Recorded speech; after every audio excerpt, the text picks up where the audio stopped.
Olá pessoal, o professor André aqui e hoje nós vamos falar sobre os fármacos noradrenalina e adrenalina. Vamos lá? De olho na tela!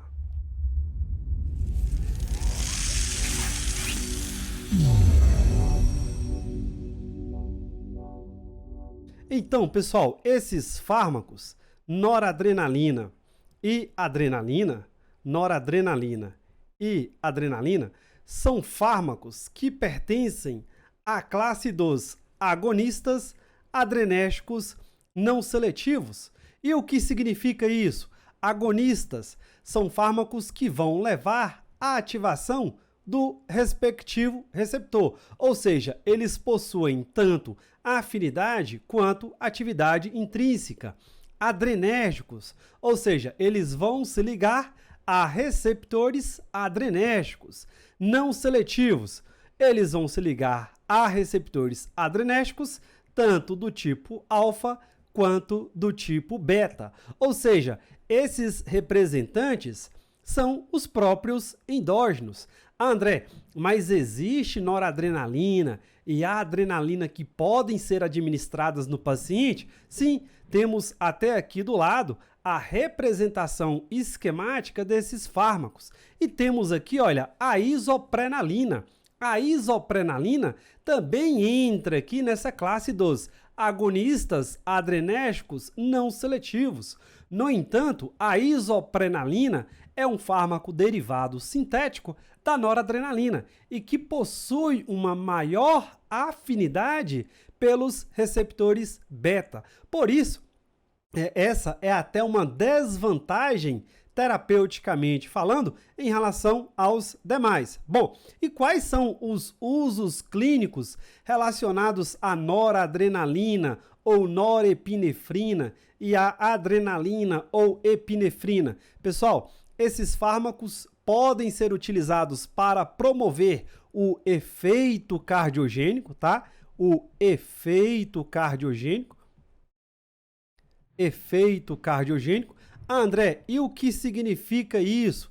Esse uso, pessoal, está relacionado com aquele paciente que encontra-se em um quadro de parada cardíaca. E como que esses fármacos promovem esse efeito cardiogênico? Vamos lá, acompanhem aqui.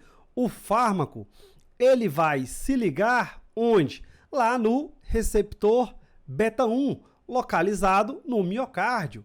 Esses receptores são receptores metabotrópicos acoplados à proteína G.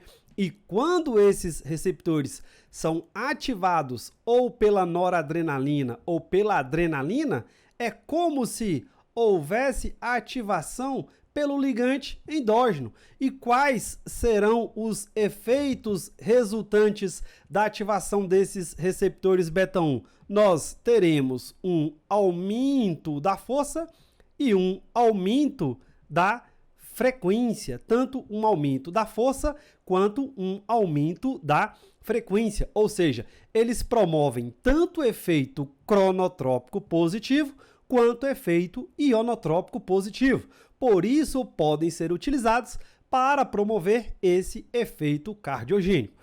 E, além disso, é importante destacar, pessoal, que esses fármacos também podem ser utilizados no choque anafilático. No choque anafilático.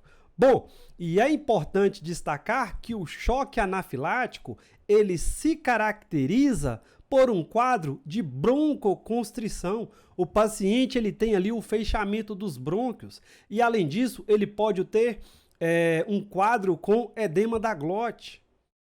E aí, agora nós podemos pensar, então, no mecanismo de ação desses fármacos em relação ao combate ao choque anafilático, que pode ser desencadeado em função de uma picada por um animal peçonhento, como um escorpião, uma abelha, dentre outros, além, por exemplo, da ingestão de algum tipo de alimento em que o paciente tenha alergia, como, por exemplo, frutos do mar.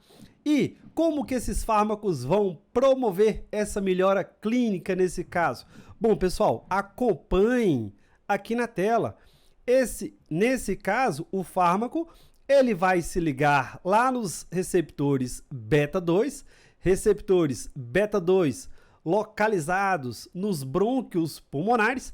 Ao se ligarem nesses receptores beta-2, tem-se ativação dos mesmos, ou seja, esse fármaco ele vai atuar como se fosse um ligante endógeno.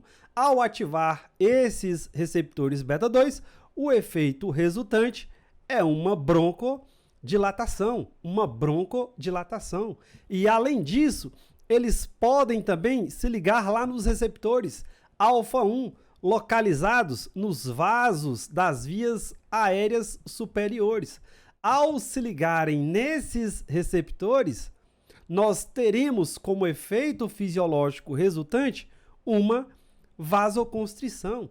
E essa vasoconstrição, portanto, irá evitar o acúmulo de líquidos e, consequentemente, auxiliar no edema da glote. Portanto, pessoal, esses fármacos podem promover efeito cardiogênico, serem utilizados no choque anafilático, no combate ao choque anafilático e, além disso, poderíamos citar ainda o uso desses fármacos para poder prolongar o efeito de anestésicos locais.